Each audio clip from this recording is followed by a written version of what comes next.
Good morning guys. Start करने से पहले मैं बता दूं गाइस, बेसिक चीज़ें दो हैं। दो चीज़ें इस चैनल का मुख्य उद्देश्य क्या है, दो चीज़ें हमें पढ़नी है। दो चीज़ें हमें पता होनी चाहिए, जो हम या पता नहीं है तो हम इस चैनल पे पढ़ेंगे। ठीक है, कोई भी टॉपिक है, सबसे पहले उसमें क्या पता होना चाहिए कि पढ़ने के बाद ऐसे लगना चाहिए कि यार ये टॉपिक मैंने पढ़ा है, इसका सारा नहीं तो कम से कम 95% नॉलेज मुझे है, इसके बारे में मुझे कोई पूछेगा तो मैं बता सकता हूँ। और किसी को बताना या नहीं बताना चलो छोड़ो, खुद को इतना कॉन्फिडेंस हो कि हाँ मैं इसके बारे में इतना जानता हूँ, मुझे ये पता है। ऐसे नहीं कि ले यार मैंने क्या पढ़ा था मैं भूल गया। ठीक है, तो एक चीज़ अपने को ये फोकस करनी है कि उसको समझना है, कंसेप्ट करना, उसको इतना फैमिलियर बनाना है कि पढ़ने की बात लगे कि ले यार इसको तो मैं कभी नहीं भूलूंगा।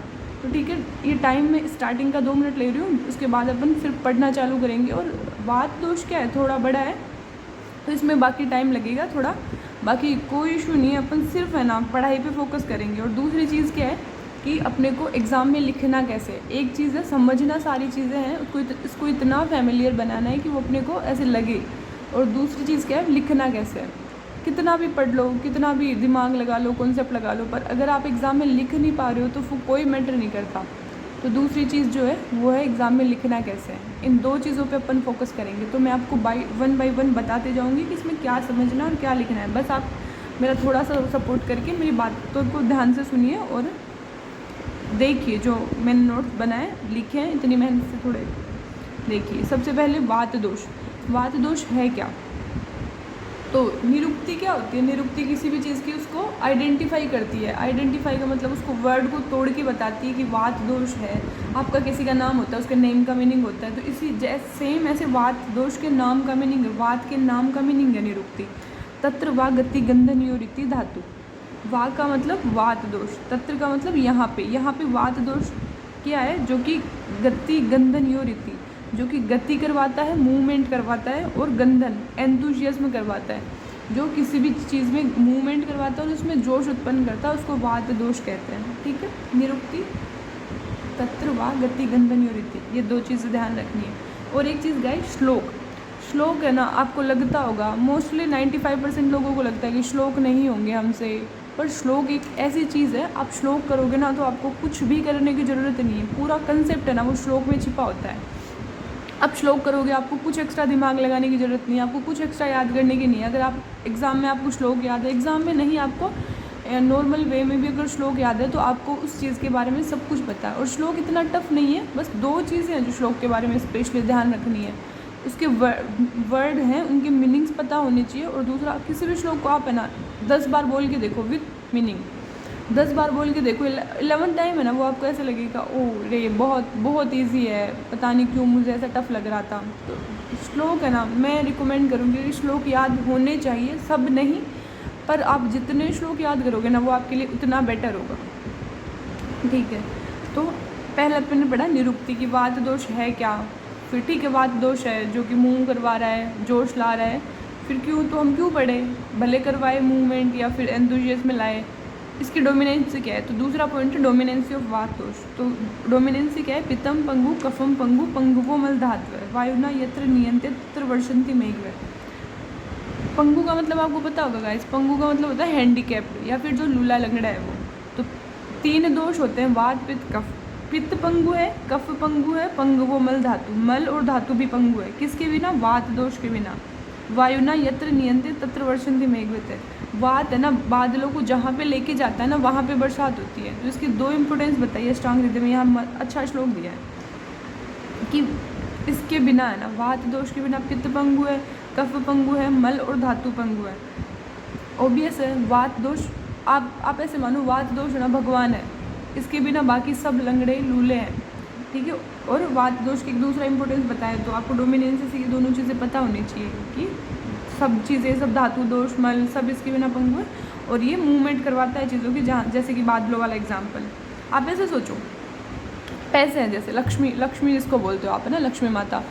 ठीक है, वो पड़े हैं लॉकर में, पड़े हैं आपके, अगर आप उनको मूव नहीं करवा रहे हो तो वो किस काम के हैं, कुछ काम के नहीं है ना। अगर आप लक्ष्मी का कैरेक्टर होता है मूव करना, अगर आप उनको यूज़ कर रहे हो फिर ला के अंदर रख रहे हो तो वो है ना आपके लिए पैसे हैं, उनकी वैल्यू है, पर वो आपके लॉकर में पड़े हैं, कुछ यूजेबल नहीं है, तो वो किस काम के हैं। इसी तरह वात है ना भगवान है, वात के बिना कुछ नहीं हो सकता। वात क्या है, मूवमेंट करवाता है चीज़ों के। फिर आगे आता है सिनोनिम ऑफ वात। सिनोनिम इतना कुछ इंपॉर्टेंट है नहीं, पर अगर आप याद कर लोगे तो अच्छा होगा। जैसे कि आप नॉर्मली ऐसे याद कर लो कि सिनोनिम वात, जैसे 3 लड़के हैं अनिल, समीर और पवन, इनको हवा लग गई आजकल की। वात का मतलब होता है ना हवा, तो इनको आजकल की हवा लग गई थी। किन लड़कों को, अनिल को, समीर को और पवन को। ठीक है, फिर 4th पॉइंट है, ठीक है, 3 पॉइंट अपन ने देखे, निरुक्ति, डोमिनेंसी और सिनोनिम। ठीक है, चौथा पॉइंट देखेंगे कंपोजिशन। कंपोजिशन क्या होता है वात दोष का? कंपोजिशन VATA, तो ये 2 पहले वाले वर्ड है V और A, इससे आप वायु, A से आकाश, ऐसे याद रख लेना। VATA, तो वात दोष के कौन से महाभूत डोमिनेंट होते हैं? वायु और आकाश महाभूत। ठीक है, फिर इसकी स्ट्रक्चर ये सुश्रुत ने बताई है कि भगवान है, तो भगवान कैसे दिखते हैं? किसी को नहीं दिखते ना, तो बिकॉज ऑफ वात भी इनविजिबल है, अव्यक्त व्यक्त कर्माच है, अव्यक्त होता है, इसको देख नहीं सकते, पर इसके जो फंक्शन होते हैं ना अपन उनको देख सकते हैं, इसलिए व्यक्त कर सकता है किसी मूवमेंट के द्वारा। ठीक है, 5 पॉइंट है, क्या क्या पढ़े अपन ने? निरुक्ति पढ़ी, ठीक है, डोमिनेंसी पढ़ी, सिनोनिम, कंपोजिशन, स्ट्रक्चर, ये 5 पॉइंट पढ़े। छठा पॉइंट मेन और इम्पोर्टेंट पॉइंट आता है प्रॉपर्टीज़ ऑफ वात दोष। ये श्लोक आपको फाइनली है, अगर आप प्रैक्टिस करते हो तो हमेशा काम आएगा, ये श्लोक आपको करना ही है। 6 प्रॉपर्टीज़ होती है वात की। ठीक है, 6 प्रॉपर्टीज़ आपको, आप इस श्लोक को है ना एकदम 10 बार बोलोगे ना, मैं ना बेट लगा रही हूँ, 10 बार आप बोलोगे ना तो 10वीं बार आपको ऐसे लगेगा कि ले इतना मस्त श्लोक है। तत्त रुक्षो लघु शीतकर सूक्ष्म चलो अनिल है, तत्त रुक्षो लघु शीतकर सूक्ष्म चलो अनिल है, इसको सिर्फ 10 बार पढ़ना है। 6 प्रॉपर्टीज़ है, 6 का मीनिंग याद होना चाहिए। तो 6 मीनिंग क्या होता है, 6 चीज़ें क्या क्या है?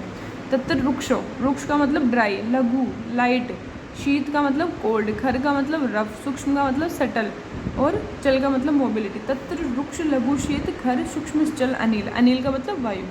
तो ये 6 प्रॉपर्टीज़ होती है। अब आपको जहाँ पे भी ड्राइनेस दिखे आप समझना वात है, जहाँ पे भी आपको लाइटनेस दिखे आप समझना वात है। कोल्ड वात और कफ दोनों का करेक्टर है, पर ड्राई प्लस कोल्ड दिखे तो फिर वो वात है।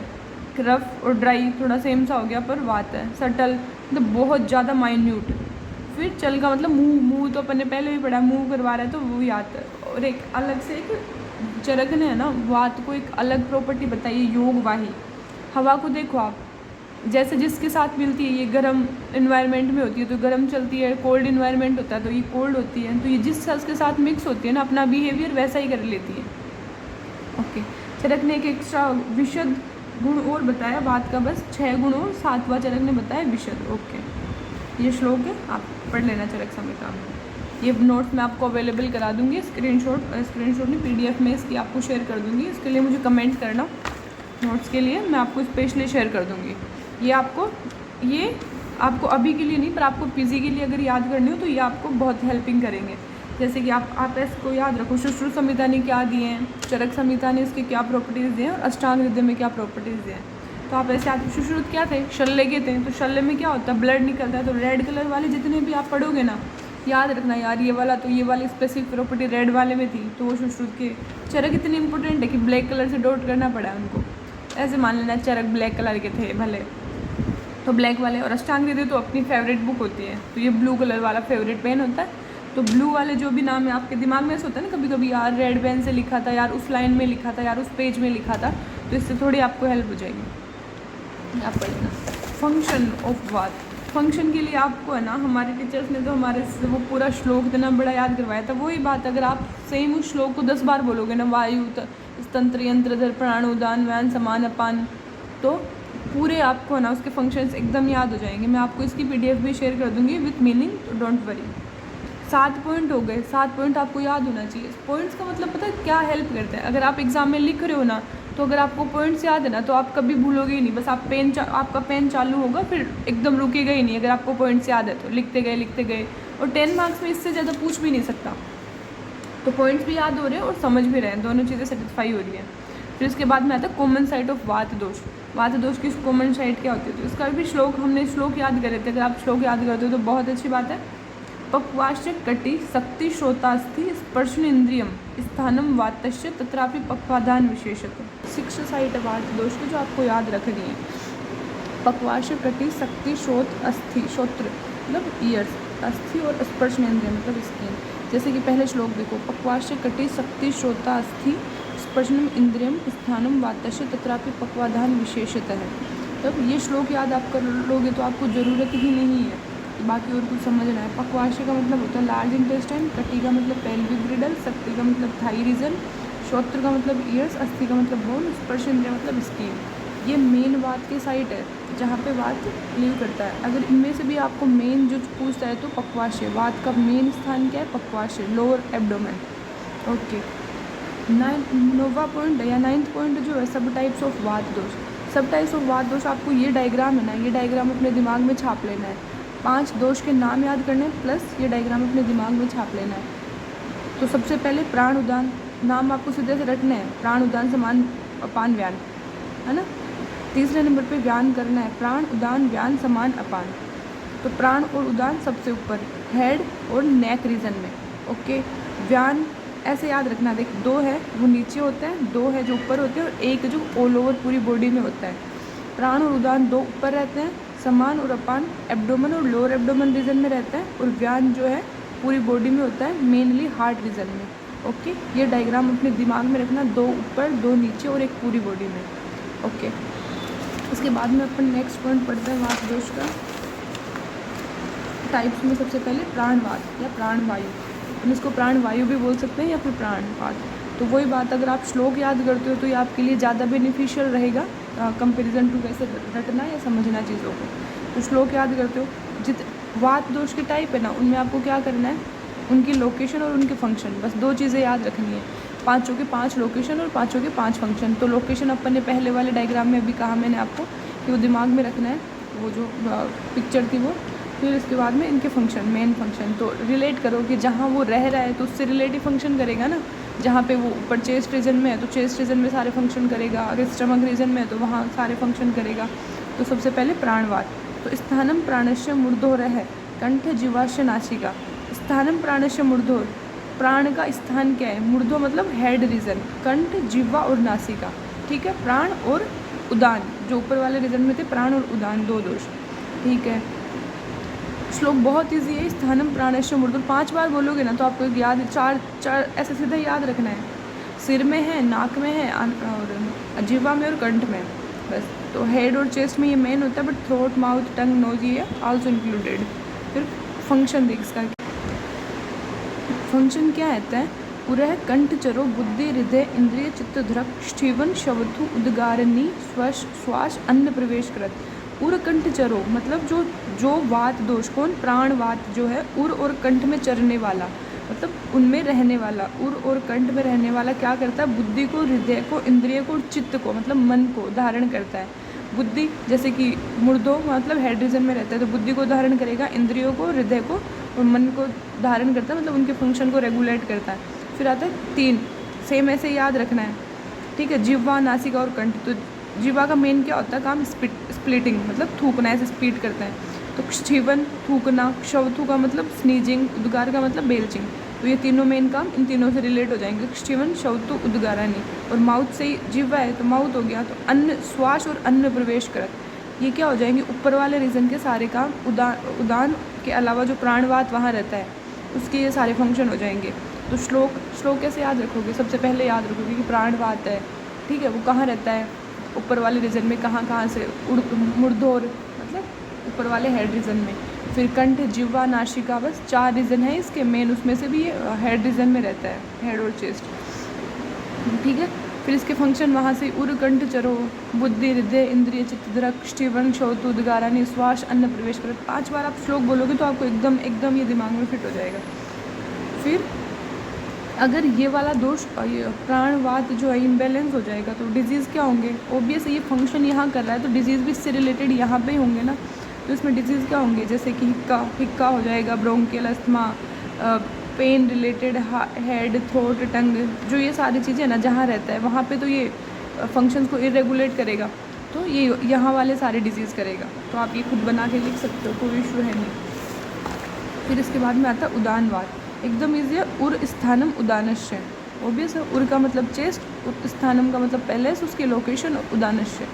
तो उदान की स्थान क्या है, उर मतलब चेस्ट। मेनली ये चेस्ट में रहता है, पर नोज़, फेरिंग्स, एब्डोमिनल ऑर्गन, थोड़ा एम्बिलिकस, मतलब चेस्ट वाला रीज़न इसका मेन आ गया। ठीक है, अब सेम वहाँ से सोचो, मतलब थोड़ा सा सबसे ऊपर प्राण था, प्राण से ऊपर थोड़ा सा नीचे, प्राण से थोड़ा सा नीचे आ गया उदानवाद। उदानवाद क्या करता है, इसके फंक्शंस क्या हैं? आपको ये एक लाइन, ओनली ये एक लाइन यहाँ से अष्टांग हृदय की ये श्लोक याद करना है, आपको इसमें पूरा समझ में आ जाएगा। अपन बोलने की है ना, कंठ से बोलते हैं, ऑब्वियस माउथ बोलने का काम करता है, पर जो साउंड प्रोड्यूस होता है वो कंठ से होता है। तो वाक प्रवृत्ति मतलब बोलने की जो एफर्ट्स है ना, वो उदानवाद करता है। प्रयत्नों, वाक प्रवृत्ति, बोलने की प्रवृत्ति होती है ना, उसका प्रयत्न कौन करता है, उसके एफर्ट कौन करता है? उदानवाद करता है। ऊर्जा देता है, ओबियस चेस्ट रीजन में एनर्जी देता है। बल, वर्ण, स्मृति, क्रिया, बल और वर्ण का भी वो करता है और स्मृति क्रिया को भी याद रखता है। बस ये इतने चेस्ट रीजन से रिलेटेड और वहाँ से कंठ से रिलेटेड ये अपने को याद रखने। वाक प्रवृत्ति प्रयत्न, एक काम ये होगा, वाक प्रवृत्ति का प्रयत्न करता है और ऊर्जा देता है और बल, वर्ण और स्मृति क्रिया का ध्यान रखता है, थोड़ा थोड़ा उससे रिलेटेड। बस इतना हो गया फंक्शन और इसके लोकेशन दोनों हो गए। तो सेम डिजीज़ जो प्राण बात कर रहा था, क्योंकि उसकी भी लोकेशन ऑलमोस्ट इसके आसपास ही है, तो वो ये भी सेम डिजीज़ करेगा। फिर तीसरे नंबर पे आता है व्यान वायु। व्यान वायु क्या होता है? अपन ने दो देखे थे, दो सबसे ऊपर रहते हैं, फिर दो नीचे रहते हैं, पर बीच वाला जो है होल बॉडी में रहता है। तो व्यानोरधि स्थित है, मेन इसकी साइट है वो हार्ट है, पर ये ऑल ओवर पूरी बॉडी में होता है। तो एकदम ईजी है, व्यानोरधि स्थित हार्ट इसकी मेन साइट है, पर ऑल ओवर पूरी बॉडी में रहता है। ये तो पूरी बॉडी में रहता है, तो ये फंक्शन भी उसके रिलेटेड करेगा। ये आपको इसे बहुत अजीब सा श्लोक है, पर आपको वर्ड को आप तोड़ोगे ना इनको, तो बहुत ईजी हो जाएगा। जैसे कि देखो, गत्य, उपेक्षणों, उत्पेक्षणों, तो वर्ड्स में भी टफ लग रहे हैं, पर आप इनको तोड़ के पढ़ोगे ना तो ये बहुत ईजी लगेंगे। जैसे इसके 4 काम है, उत्क्षेपण, अपक्षेपण, उन्मेष और निमेष, 4 काम है। उत्क्षेपण, अपक्षेपण, उन्मेष और निमेष, ये 4 याद रखने, और चारों के मीनिंग भी ऐसे एकदम रिलेटेबल है। उत्क्षेपण का मतलब होता है अपवार्ड मूवमेंट, पूरी बॉडी में रहता है, इसलिए अपवार्ड भी मूवमेंट करवाएगा और डाउनवार्ड भी मूवमेंट करवाएगा। तो अपक्षेपण का मतलब डाउनवार्ड डायरेक्शन में मूवमेंट, उत्क्षेपण का मतलब अपवार्ड डायरेक्शन में मूवमेंट। इतना हो गया। फिर आता है उन्मेष। उन्मेष का मतलब आइज़ को ओपन करना, निमेष का मतलब आइज़ को क्लोज करना। तो ये ऐसे बोल रहा है, प्राय सर्वा क्रिया तस्मिन प्रतिबद्धा शरीरणाम। मेनली 4 काम ये करता है, उत्क्षेपण, आक्षेपण, उन्मेष और निमेष, पर वैसे ही होल बॉडी के फंक्शंस को कंट्रोल करता है। ठीक है, अब देखो प्राणवाद के फंक्शन अपन ने देखे थे, वो वहाँ से जो उसकी लोकेशन थी उससे रिलेटेड थे। फिर उदानवाद के फंक्शंस अपन ने देखे, ये श्लोक बस आपको याद करने और बाकी कोई इशू नहीं है। और फिर व्यानवाद के 3 वाद हो गए, अब सिर्फ 2 बचते हैं, वो देखना इजी वे में एकदम अभी हो जाएंगे।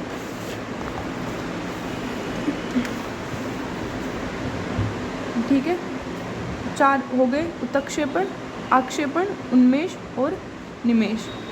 ठीक है, तो निमेष चारों का मतलब पढ़ लिया। तो ऑब्वियस है ये होल बॉडी में होता है एक तो, और मेनली हार्ट रीजन में होता है। तो ये कौन सी प्रॉब्लम क्रिएट करेगा? Cardiac problem, like cardiac arrest, hypertension, circulatory problems, ये सारी चीज़ें ये क्रिएट करेगा।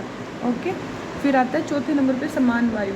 समान वायु का श्लोक भी बहुत, लोकेशन का श्लोक बहुत ही ईजी है। समानो अग्नि समीपस्थ कोष्ठे चरती सर्वत है। अपन ने देखा था 2 ऊपर 2 नीचे और बीच वाला व्यान में था, जो मेनली हार्ट रीजन में और बाकी होल बॉडी में रहता है।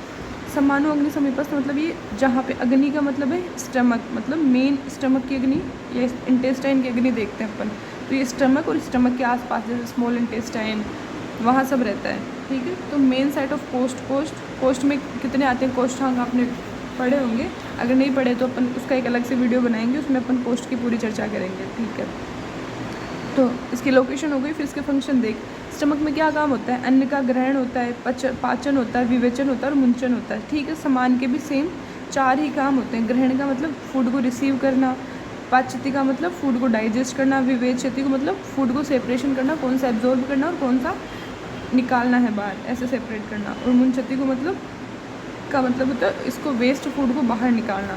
ठीक है, डिवाइड कर लिया। तो सबसे पहले ग्रहण किया, फिर उसका डाइजेशन किया, फिर उसको सेपरेट किया और जो अच्छा था उसको एब्जॉर्ब कर लिया, बाकी को बाहर निकाल दिया। एकदम ईजी है, समानवाद में कुछ भी नहीं है और सेम है। उसमें डिजीज़ कैसे होंगे?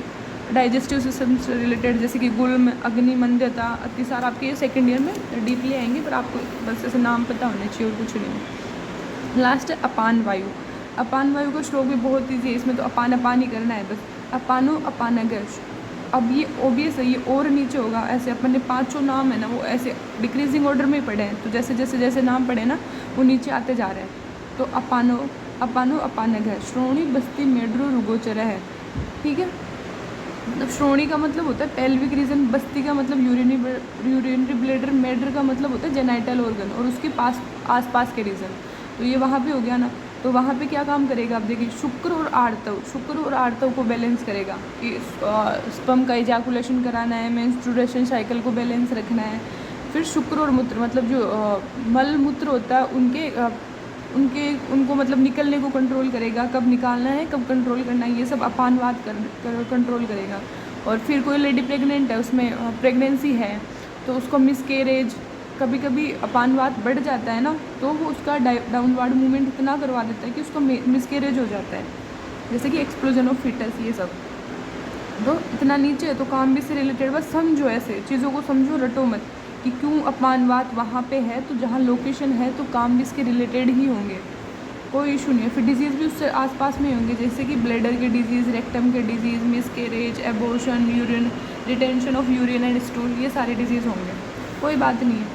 अब देखो अपन ने क्या क्या पॉइंट पढ़े अब तक। अपन ने ये इंपॉर्टेंस ऑफ वात दोष है, आपको श्लोक याद हो तो बहुत अच्छी बात है, नहीं आप ऐसे याद रखना कि वात दोष क्या है, भगवान है, वात दोष सब कुछ कंट्रोल करता है, जैसे कि union of physical body, sense और माइंड, सोल, इन सबको यूनियन करता है, मेंटेन करता है, ओनली वात के कारण ये मेंटेन रहता है। वात रिस्पॉन्सिबल है किसके लिए, feeding, for feeding air, food, water and keeping the body strength. हवा, वात हवा है तो हवा का मूवमेंट, खाने का मूवमेंट, जितने भी बॉडी में मूवमेंट होते हैं ना वो सब वात दोष करवाता है। अब कोई इशू नहीं है, वात दोष का अगर एग्जाम में क्वेश्चन आता है ना तो आपको श्लोक याद है, बहुत अच्छी बात है, अगर श्लोक याद है ना तो आपको कहीं कुछ इशू ही नहीं है।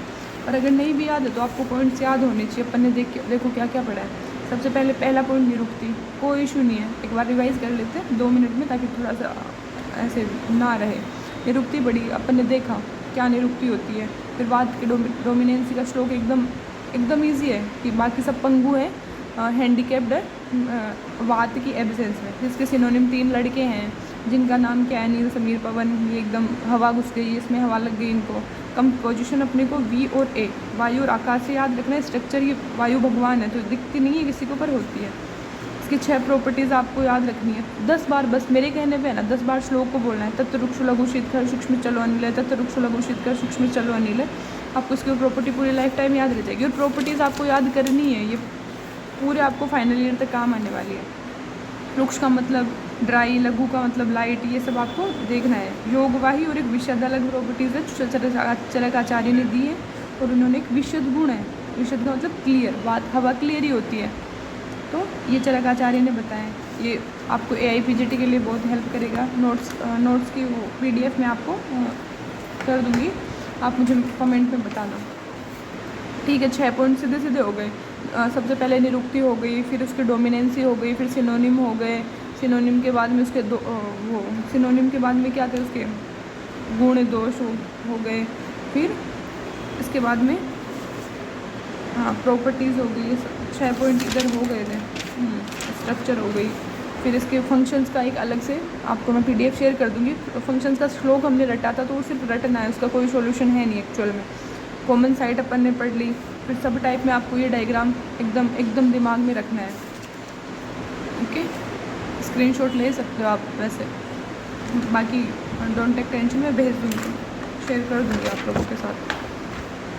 फिर अपन ने 5 दोस्त ऑब्वियस है, देख यहाँ से पूरे कंसेप्ट क्लियर हो जाते हैं। एक सेकेंड, यहाँ से आपके पूरे कंसेप्ट क्लियर हो जाने चाहिए। 2 ऊपर, मोस्टली मेन ऊपर के साइड, 2 नीचे के साइड और 1 पूरी बॉडी में। तो आप ये याद रखोगे ना तो आपको इनके फंक्शन और इनकी लोकेशन में इतनी ज़्यादा दिक्कत नहीं आएगी। फिर कुछ नहीं है, प्राणवात और इनके सबके श्लोक करने हैं और लास्ट में इम्पोर्टेंस ऑफ वात दोष। Thank you.